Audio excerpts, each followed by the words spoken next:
Jean Messia kom til Frankrike fra Egypt da han var 8 år gammel. Han departementsdirektør og mener innvandringskritiske Marine Le Pen nå den best egnede til å lede staten han jobber for. Marine Le Pen, je pense, incarne aujourd'hui la souveraineté et l'indépendance de la France. Je crois que son programme est le seul programme crédible parce que aujourd'hui, un homme politique, un responsable politique, quel qu'il soit, de quelque bord qu'il soit, s'il est européiste, c'est-à-dire que s'il veut rester dans le carcan de l'Union européenne, il ne pourra pas mettre en place son programme. Messia på vei til et møte med en type velgere som før ikke var like interessert i nasjonal front. C'est un parterre de jeunes, des entrepreneurs, des étudiants, devant qui je vais expliquer justement pourquoi aujourd'hui le Front National est devenu un parti de gouvernement et en quoi le programme du Front National est aujourd'hui le programme le plus crédible. Ça va les amis? Fremme ved møtelokalet.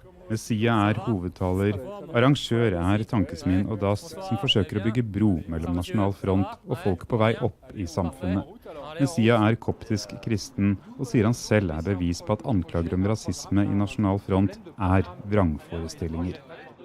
Mais écoutez, je crois qu'il ne faut pas confondre entre ce qu'est véritablement Marine Le Pen et son image médiatique, ou en tout cas sa déformation, la déformation de son image par les médias. Être français, ce n'est pas une couleur de peau, ce n'est pas une religion, ce n'est pas une origine. Être français, c'est un état d'esprit, c'est avoir l'amour de la France. Det et slør av hemmelighold. Ikke alle ville bli sett. Adressen må holdes skjult, og vi får ikke være med inn. Marine Le Pen presenterer Nasjonal Fronts valgemblem, en blå rose. La rose bleue, c'est rendre possible l'impossible. Det nærmer seg timen før midnatt. Tankesmiens møte ferdig, men deltakerne ivrige og tar diskusjonen inn i Paris-natten. De unge, noen av dem rike, alle av dem ambisiøse.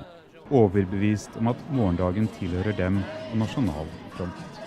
C'est normal que de plus en plus de gens d'horizons différents se tournent vers Marine Le Pen. L'idée, c'est de rassembler un maximum d'entrepreneurs, d'artisans, de commerçants qui n'ont plus peur de s'engager. Auparavant, ils étaient discrets, ils étaient sympathisants, mais ils n'osaient pas venir vers nous. Aujourd'hui, ils sont présents et ils nous soutiennent.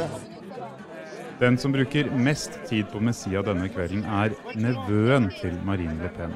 23 år gammel og finansmann tror han som sin tante at Frankrike kan bli neste etter Brexit og Trump. Aujourd'hui, nous sommes dans un mouvement de changement. Est-ce que le changement qu'il y a eu en Angleterre, qu'il y a eu aux États-Unis, vont suivre en France, ou est-ce que nous allons devoir subir la pression de l'Union européenne et de ses diktats idéologiques? C'est la seule question. I neste måned ikke Messia lenger departementsdirektør. Da begynner han på partikontoret for å jobbe full tid for en seier til Marine Le Pen.